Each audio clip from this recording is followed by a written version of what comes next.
आज आपण मुळ्याच्या चकल्या तळू. तर मी बारीक बारीक चकल्या करून घेतल्यात, स्वच्छ पाण्यात धुवून घेतल्यात. तर मी तव्यावर टाकून घेते.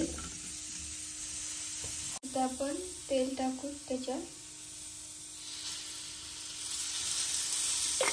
तेलामध्ये परतून घेऊ चकल्या.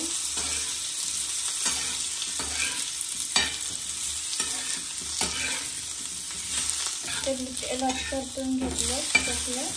आता आपण त्याच्यावर थोडीशी हळद आणि चवीनुसार मीठ घालू.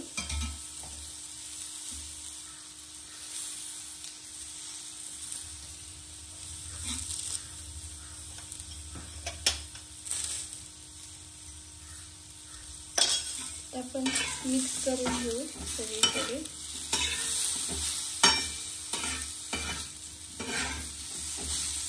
तर आपण थोडंसं पाणी घालू तळून.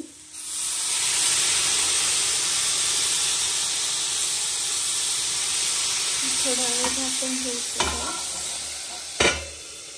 तर मी झाकण काढून घेतलं. तुम्ही बघा अशा प्रकारे आपल्या मुळ्याच्या चकल्या परतलेल्या आहेत. व्हिडिओ जर आवडला असेल तर लाईक करा, शेअर करा आणि चॅनलला सबस्क्राईब करा.